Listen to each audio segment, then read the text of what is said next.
Chords and Coffee number 49. Here we go. Key of E minor, some ancient melodies, some beautiful, beautiful subject matter.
That's O Come, Emmanuel, and Mary Did You Know medleyed together. Richard Holland had commented on the last video, you ought to do something with Mary Did You Know.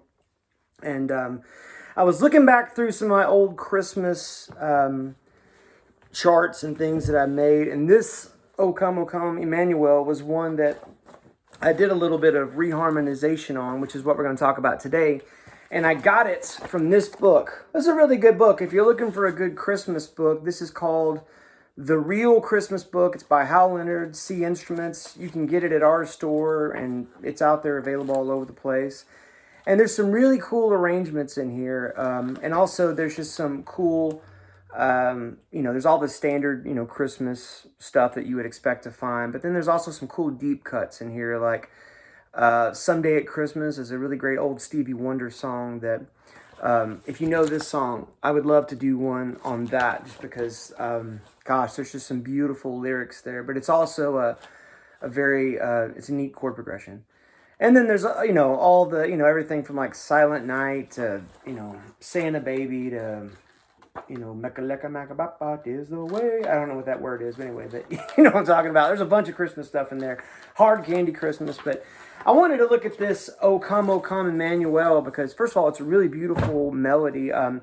This says it's from a 13th century plain song, and a guy named John Neal and then Harry Coffin eventually did their thing to it. And then Mary Did You Know, I think that is written by, I think it's Mark Lowry. Comment below if I'm wrong or if I'm right, just to, corroborate that. But I think Mark Lowry, who's kind of the comedic relief of the Gaither vocal band, I think he wrote Mary Did You Know? And boy, what a beautiful song. Both of these songs are beautiful. And so I wanted to show you how I do it. And also, if I would love it if you can learn some of this or all of this, and then, post it on your social media, Facebook or Instagram or TikTok, for those of you who do that. And then just hashtag Chords and Coffee 49 in that. And make sure you tag Palen Music so that we can be notified of that, because we would love to give you a shout out for, taking the time and effort to do that. So here we go. Here's this arrangement that I came up with. So first of all, throughout here, there's some of these little harmonic, little stabby things, that kind of stuff. And this reminds me so much of like The Hobbit, the cartoon The Hobbit, where Gandalf appears. There's that kind of thing. And all I'm doing here is index finger on the seventh fret of the A up here. Low E is open. Ring finger is on the D string of the 9th fret. Pinky's on the 9th fret of the G. B is open. And then with my middle finger, I'm hitting that harmonic on the 7th fret of the high E. And I'm just strumming into it like that. Very sort of Middle Earthy, kind of medieval, kind of mysterious, right? So then, when I start this out, first of all, how do you do a reharmonization of a song? Well, number one, friends, you got to know the melody. And if you don't know the melody, there is absolutely no shame. I am not a great music reader. Really, I'm not at all. But when it comes to, a simple melody like this, that's just predominantly quarter notes with a handful of, gosh, I don't even know if there's an 8th note in here at all. There's not. It's mainly all just quarter notes. So, yay, good choice for a song to do a reharm on. You can just go every good. So, okay, so that one's E, O come, Emmanuel. You don't have to hear me sing. But I just picked it out. And there's no shame in just writing the note values up above, because at the end of the day, the result is what matters. And also, the more you do this kind of stuff, by accident, you're going to get better at reading notation. I don't read a lot of notation. I just don't.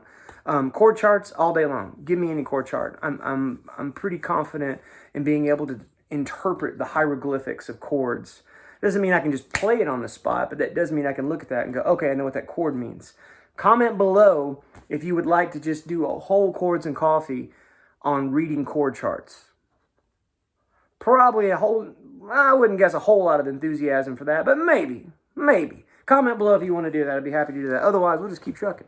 Moving on this. So we got...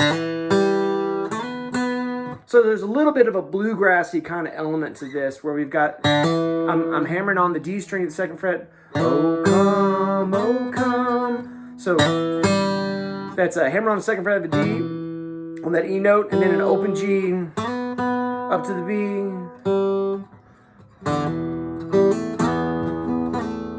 And then, what did I do? What that is 2 fingers on the sort of this A minor thing, where I've got open A, 2nd fret of the D with the middle finger, and then the ring finger, 2nd fret of the G. And then up to here, where my index finger is on the 5th fret of the G, pinky is on the 7th fret of the D, sort of like the bottom of the Stairway to Heaven, A minor, right? And then to this F sharp minor 7 flat 5, which ain't nothing but A minor over F sharp, so don't get weird or nervous about that chord, it's easy. And if you want the chord chart to this, I'm happy to share this. If you want the chord chart, I will email it to you in PDF form. Just comment below, give me the chord chart, and then put your email there, and I will send you this, okay? So, moving right along. And you can use that with this video. So, index finger on the first fret of the beat, and then basically make it an A minor minus the middle finger. So pinky on the second fret of the G, ring on the second fret of the D, and then middle finger is going to be on the low E second fret. And then this B7, now I'm making it this way just for the ease, the convenience of it, right? So I'm going to take my middle finger and put it on the second fret of the A string, and then index finger on the first fret of the D, and then ring finger's doing absolutely nothing but trying not to get in the way, and then E minor, good old 2-finger E minor. So let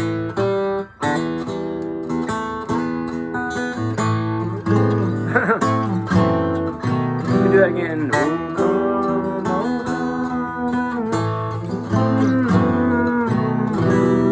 Yep.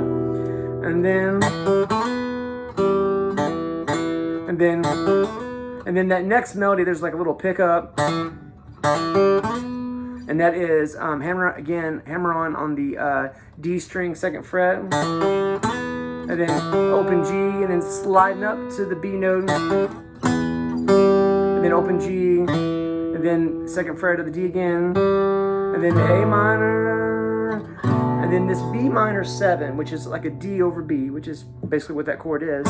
And I've got my index finger on the first fret of the A string, and then middle fingers on the second fret of the A string, sorry about that, and then middle fingers on the second fret of the G, and then pinkies on the third fret of the B, and then E minor. And then for this A chord, it's like an A minor 9.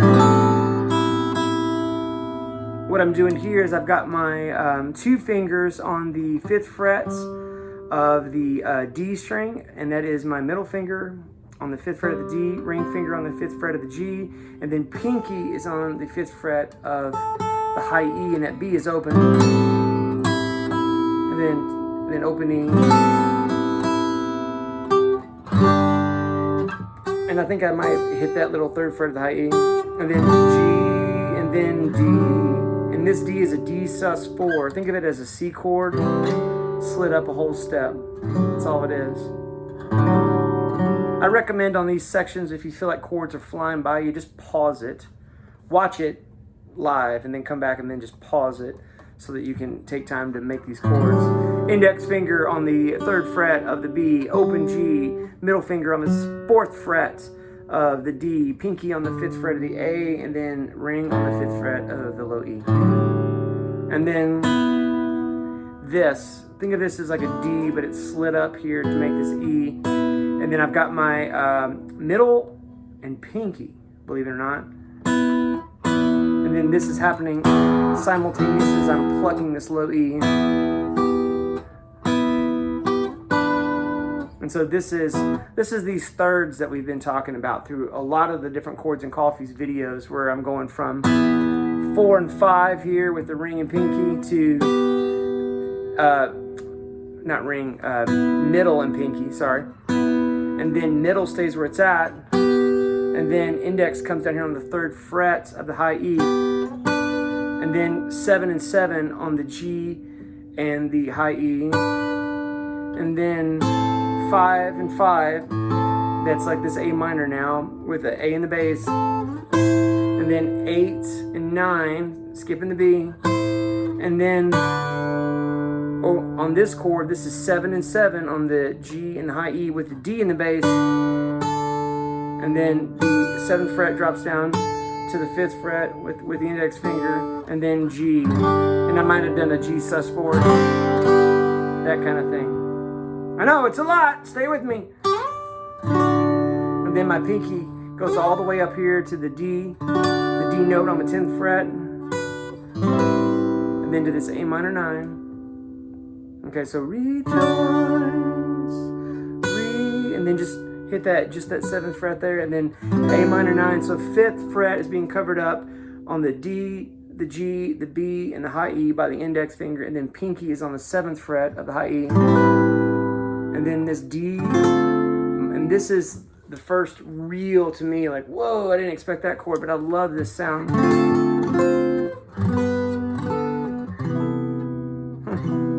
Hear it one more time.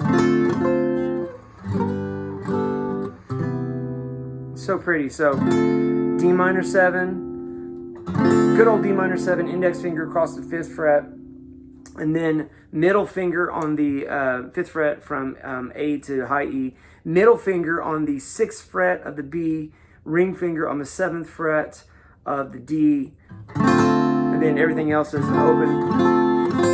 And then the high E on that A note is the emphasis, that's the melody. And I'm going from A, C with my pinky finger on the 8th fret of the high E. And then the big stretchy G. I'm only playing 2 notes. I'm playing the G on the 3rd fret of the low E, and then pinky is all the way up here on the 7th fret of the high E. And I know that looks super stretchy. If you get your thumb placement on the lower third of the neck, you'll be just fine. Make you a promise on that. And then pinky on the 7th fret down to ring on the 5th fret, and that little maneuver will give you so much relief from that stretch. Woo. And then, and this is a pretty gnarly C major 7. So I've got, think of this as an E octave, where I've got my index finger on the 2nd fret.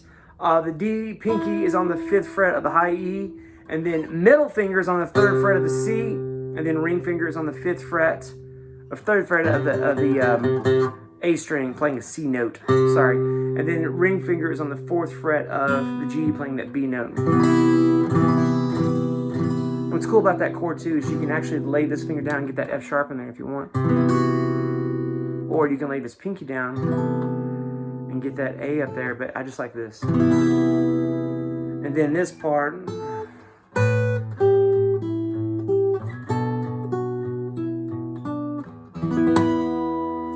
and so what that is shall come to thee. So that's an A note on the high E 5th fret, and then A minor 9, so full voicing of that A minor chord, 7 on the high E to 8 on the B, come to thee. And so that's 7 on the high E, 8 on the B, and then open, or 5th fret if you will, on the B, come to thee, oh, and then back to the 8th fret on the B, and then slide that whole thing up a whole step, Israel,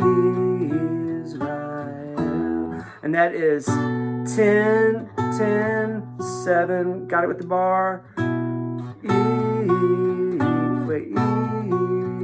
Israel, and that's, so that is 7, or excuse me, 10, 7, 9, 7, 9, 10 on the B, 7 on the B, 9 on the D, 7 on the D, or G, sorry, 10 on the B, 7 on the B, 9 on the G, 7 on the G, 9 on the G, so Israel, and then that is the E5 that we did kind of that at the beginning, that little harmonic thing. We're almost 20 minutes into it, and that is the verse and the chorus of that. The next little part that I did, the Mary Did You Know, I'll show you a little bit of it, and then I want to see if you can figure out the rest of it, okay? And if you're like, we can't, that's fine too. Comment below if you want me to keep going, or if there's something totally different you want me to do, but here it comes. So on the Mary Did You Know part, you've got, so, and I probably made a mistake in there, but I just went with it. Sometimes when you make a mistake, you can gloss over it if your rhythm is right, or if the phrasing is good, even if it's out of sync with the pocket a little bit, you can make it sound a little more purposeful. And I will tell you, hope this encourages somebody. Here it comes. Trying to be a musician that doesn't make mistakes is a waste of your time. All musicians make mistakes. Your favorite musician makes mistakes. The musician that inspired you to pick up guitar in the first place, or to start writing songs, or to sing, or all that, they make a ton of mistakes. That's why you love them. Because when they play, their authentic humanity is still allowed to shine through, and that part is the part that really draws you in. And the dazzling technique that they have is sort of the little flourishes that are intermingled, and just that feeling of connectivity that you have with them that's really spurned on just by their authenticity. So I don't know, I just felt like I needed to say that just then, is that, you know, like, playing perfectly just ain't gonna happen, and it shouldn't. And also, guess what? It would be boring. It would be. And in fact, a lot of times, a lot of the reason why a lot of folks don't like a lot of modern music, oh, here I go, oh, I'm gonna be gentle, is that there's just too much auto-tune, there's too much quantizing, there's too much effort to achieve perfection that no one really wants. What we want is passion, what we want is connectivity, and what we want is for someone to be able to articulate and say something that's a longing within us that a song says better than just a bunch of words.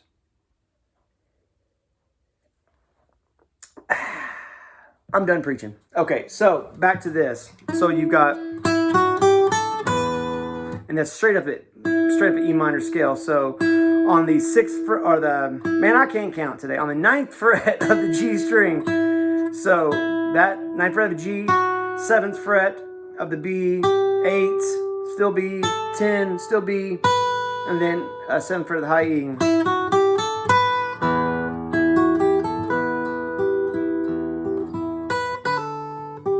And that's 5 on the B7, and then I'm hitting the D and the D note on the A 5th fret, and then the A note on the E 5th fret. So 5, and then on the B, 8, 7, and then 3rd fret of the A, then the 5th fret of the E. And that little walk up is 5, holding down the C, and then the C, 5 on the B while I'm holding down the C on the 3rd fret of the A, and then I'm switching to the 2nd fret of the high E, still holding down the C, 3rd fret of the high E, still holding down the C, and then 5th fret, still holding down the C, and then up here. Now that's a little scrunchy here, but that's just life, ain't it? 7th fret of the high E with the pinky, and then barring the 4th fret, and then ring fingers hitting the 7th fret of the low E. So basically like a G chord with the human capo on it, but it's a B chord.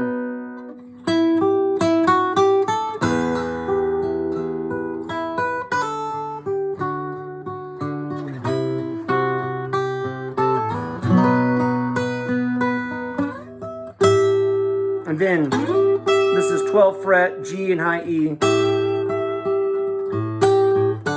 And then I just hit that octave G there. I could have hit this, but I physically just felt like hitting that octave instead. Did you know?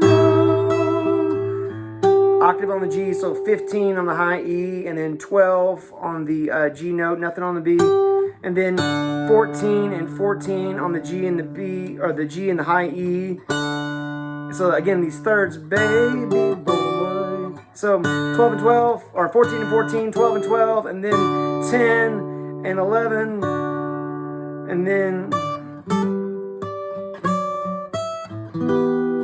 I did this little, and so from 10 to 12 while holding down the G note on the 10th fret of the A, 10 to 12 on the B, and then 10th on the high E, and then this moves down to the F sharp on the 11th, and then this goes up to this E, and then E minor. Lord have mercy, we're almost there.